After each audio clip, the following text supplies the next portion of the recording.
പൂങ്കാവ് ഇടവക വിദ്യാഭ്യാസ ശുശ്രൂഷാ സമിതിയുടെ ആഭിമുഖ്യത്തിൽ SSLC +2 പരീക്ഷകളിൽ മികച്ച വിജയം നേടിയ വിദ്യാർത്ഥികളെ ആദരിച്ചു. ആദരവ് 2026 എന്ന പേരിലാണ് പരിപാടി സംഘടിപ്പിച്ചത്. പൂങ്കാവ് ഇടവക വിദ്യാഭ്യാസ ശുശ്രൂഷ സമിതിയുടെ നേതൃത്വത്തിലാണ് മികച്ച വിജയം നേടിയ വിദ്യാർത്ഥികളെ ആദരിച്ചത്. ആദരവ് 2026 എന്ന പേരിൽ സംഘടിപ്പിച്ച ചടങ്ങിൽ SSLC +2 പരീക്ഷകളിൽ ഉന്നത വിജയം നേടിയ വിദ്യാർത്ഥികളെ ആദരിച്ചു. പൂങ്കാവ് പാരിഷ് ഹാളിൽ സംഘടിപ്പിച്ച ചടങ്ങിന്റെ ഉദ്ഘാടനം ആലപ്പുഴ MLA AD തോമസ് നിർവഹിച്ചു.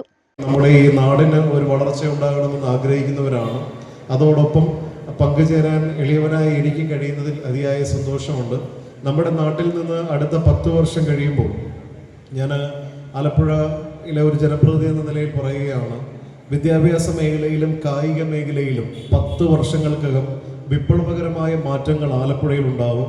അതിൽ ഒത്തിരിയധികം പ്രതിഭകൾ പൂങ്കാവിൽ നിന്നുണ്ടാകുമെന്ന് ഈ അവസരത്തിൽ അറിയിച്ചുകൊണ്ട് നമ്മുടെ വിദ്യാഭ്യാസ ശുശ്രൂഷ സമിതി നടത്തുന്ന ആദരവ് 2026 ഔദ്യോഗികമായി ഉദ്ഘാടനം ചെയ്തതായി അറിയിച്ചുകൊണ്ട് ഞാൻ എൻ്റെ വാക്കുകൾ ഉപസംഹരിക്കുന്നു. നന്ദി, നമസ്കാരം. പൂങ്കാവ് പള്ളി വികാരി ഫാദർ സെബാസ്റ്റ്യൻ പുത്തൻപുരയ്ക്കൽ അധ്യക്ഷത വഹിച്ചു.